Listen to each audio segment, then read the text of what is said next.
Hi, and welcome to the next installment of Enlightened Espresso, where we'll share solutions to everyday problems, things I experience in my life, others have told me they experience in their life through more of a Buddhist perspective, from with my master of 28 years now. Wow, Master Heng Trong. So welcome. Thank you for being here. Thank you. So I wanted to talk about COVID, and so much of the last 2 years we've spent indoors and in many ways isolated, right? Kids not in classrooms, and so where we took 20,000 years to learn to live together, all of a sudden we're alone. And what I've heard is that that's created lots of anxiety in people. Can you talk about anxiety from a Buddhist perspective? Yeah. At the early time of Buddhism, we didn't have any record of how the Buddha deal with anxiety, or did anxiety was a big problem during that time. We don't know. But as the Buddhism developed, then we knew from the master that anxiety is actually one of the problems.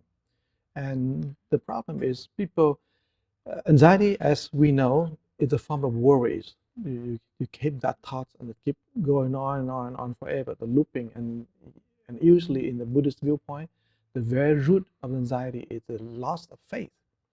And it could be faith on the Buddha, on the providence, good faith in anything, but the root faith is lost. Wait, so quickly talk to me about faith, and what does faith mean? Does it have to be Buddhist, or can it be other types of faith? It can be any type of faith, but something that is beyond your rationality.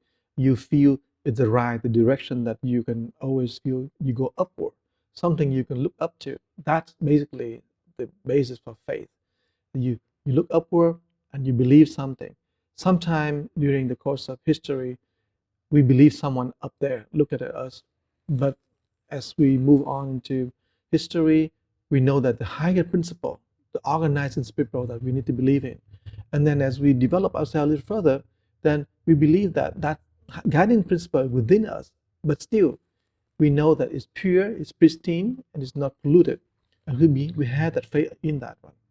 And so we need to have faith. And sometime during the time that the turmoil, time isolation and COVID, we lost that faith. We lost that kind of reliance, looking upward, or we say looking inside. Okay. So, and that's created a lack of grounding with people these days, and that creates that sense of worry. Shaking ground, yes, and the thought keep moving, don't know where to find the ground, find the root.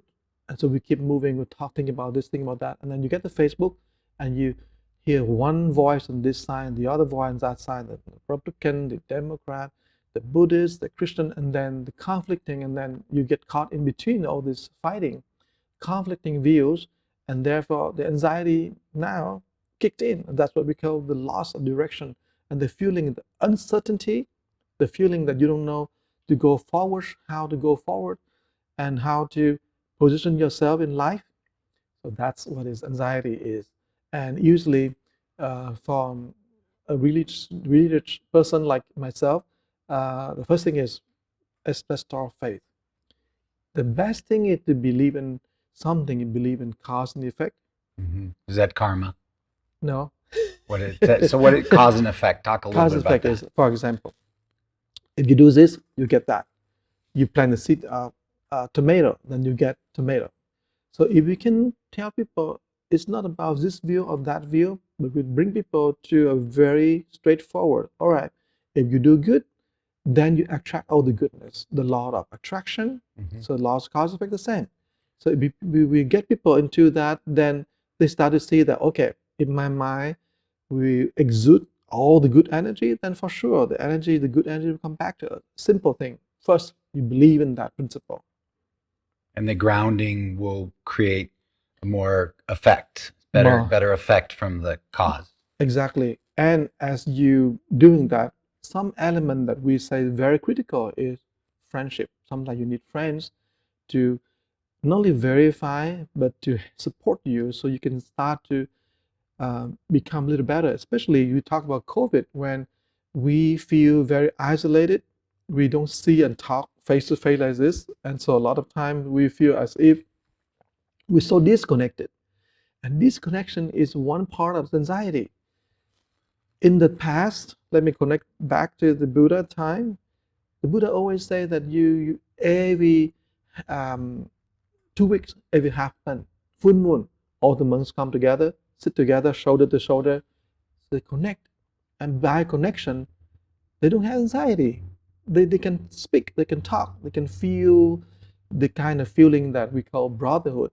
Nowadays, a lot of time anxiety comes because we don't feel this connection, the feeling of brotherhood, sisterhood, or parent. We don't feel that anymore.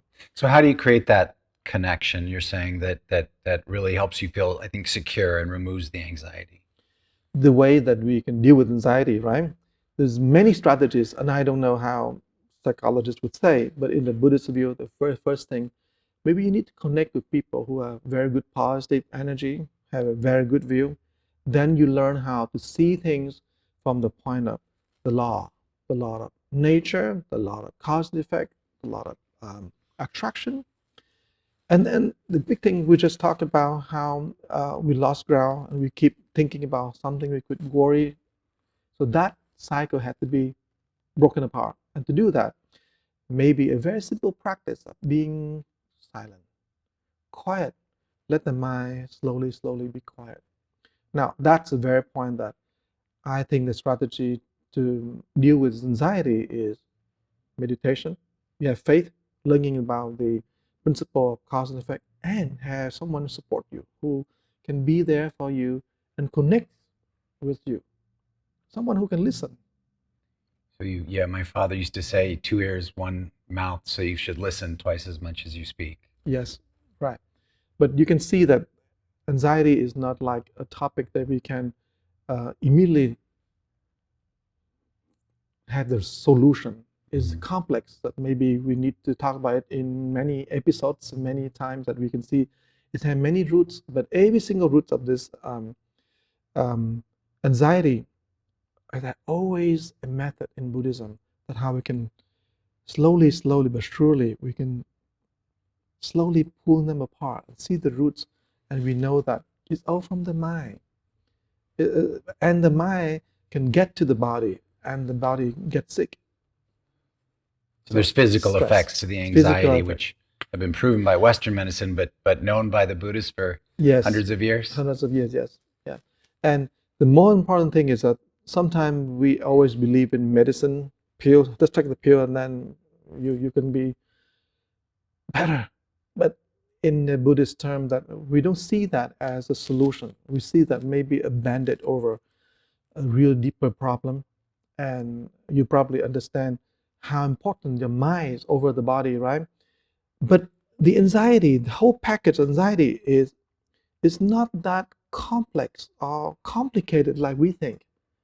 If you boil down to a few things, then here, number one, we lost the tranquility, the peace within us.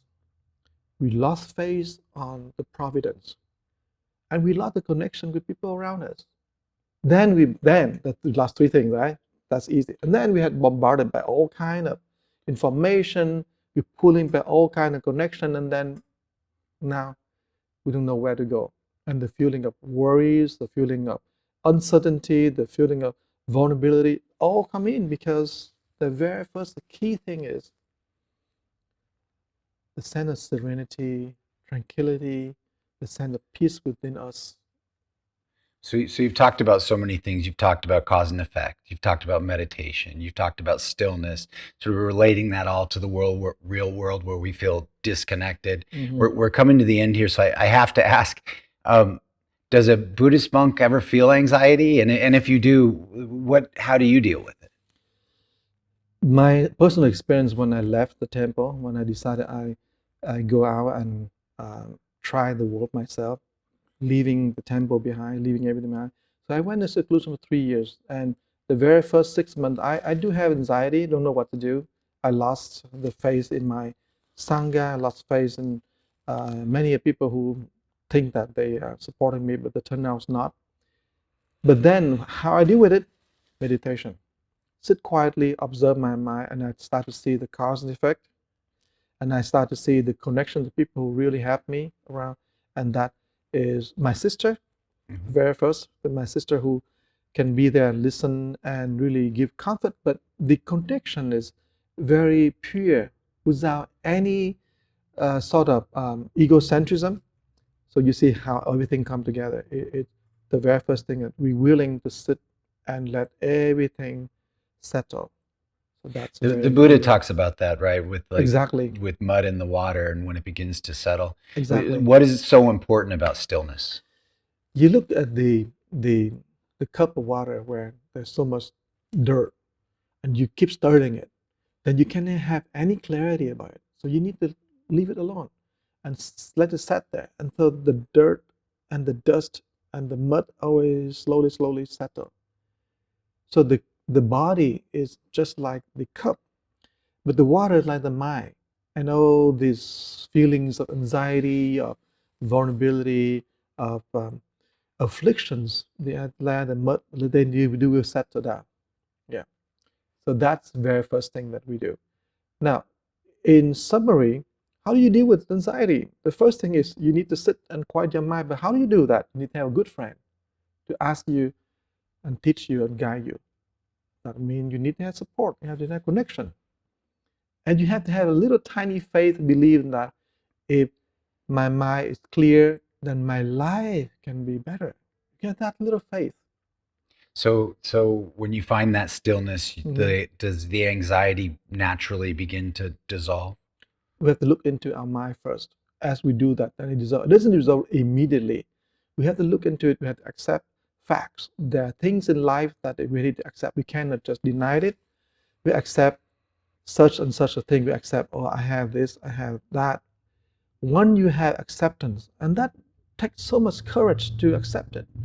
And that's how we deal with anxiety, because sometimes anxiety also associated with a lack of courage to look at ourselves. And we always want to go outside. I will get the pill here, I get that medicine, or somebody help me, somebody solve the problem for me. But that's the basic thing that we run away from ourselves. Okay. All right. Well, thank you for joining us. Hope you tune in for another installment of Enlightened Espresso. Thank you so much.